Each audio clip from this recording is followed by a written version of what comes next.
ಮೊನ್ನೆ ನನ್ನ GTನ ಟಚ್ ಮಾಡಿಬಿಟ್ಟು ನನ್ನ ಮಡ್ಗಾಡು ಪುಡಿ ಆಯ್ತಲ್ಲ, ಆ ಮಡ್ಗಾಡಿಗೆ ರೀಪ್ಲೇಸ್ಮೆಂಟ್ನ ನಾನೇ ಆನ್ಲೈನಿಂದ ತರಿಸಿದ್ದೀನಿ. ಇಲ್ಲಿ ಇದ್ರದ್ದು ಕಾಸ್ಟ್ ಬಂದುಬಿಟ್ಟು 2400 ರೂಪಾಯಿ.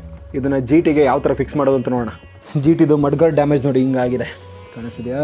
ಬನ್ನಿ ಎಕ್ಸ್ಚೇಂಜ್ ಮಾಡೋಣ. ರೀಪ್ಲೇಸ್ಮೆಂಟ್ ನೋಡೋದಕ್ಕೆ ನಮ್ಮದೊಬ್ಬರು ಗೆಸ್ಟ್ ಬಂದಾರಲ್ಲ, ಗೆಸ್ಟ್ 1 2 3. ಈಗ ಹಳೆ ಮಡ್ಗಾಡಿಂದ ಒಂದು ಈ ಎಕ್ಸ್ಟೆಂಡರ್ನ ಬಿಚ್ಚಬೇಕು, ಇನ್ನೊಂದು ಇಲ್ಲಿ ಬ್ಯಾಕ್ ಸೈಡಲ್ಲಿ ಒಂದಿದೆ ನೋಡಿ, ಇದನ್ನು ಬಿಚ್ಚಬೇಕು. ಸೇಮ್ ಅಲಂಕಿಯಲ್ಲೇ ಇದನ್ನು ಬಿಚ್ಬೋದು. ಕ್ಲೀನ್ ಮಾಡ್ಕೊಳ್ಳೋಣ ಅಲಂಕಿ. ಸೊ ಎಕ್ಸ್ಟೆಂಡರ್ನ ಬಿಚ್ಚಾಯಿತು. ಇನ್ಸ್ಟಾಲ್ ಮಾಡೋಕ್ಕೆ ಮುಂಚೆ ಇದನ್ನು ಆ್ಯಂಡ್ ಇದನ್ನು ಎರಡನ್ನೂ ಹಾಕಬೇಕಾಗತ್ತೆ. ಸೊ ಎಲ್ಲ ಕಂಪ್ಲೀಟ್ ಫಿಟ್ಟಿಂಗ್ಸ್ ಆದಮೇಲೆ ಹೊಸ ಮಡ್ಗಾಡ್ ರೆಡಿಯಾಗಿದೆ.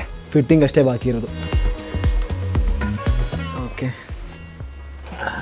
ಸೊ ಫಿಟ್ಟಿಂಗ್ಸ್ ಎಲ್ಲ ಆಯಿತು. ಫಿಟ್ಟಿಂಗ್ಸ್ ಎಲ್ಲ ಆದಮೇಲೆ ನನ್ನ ಗಾಡಿ ಹಿಂಗೆ ಕಾಣುತ್ತೆ.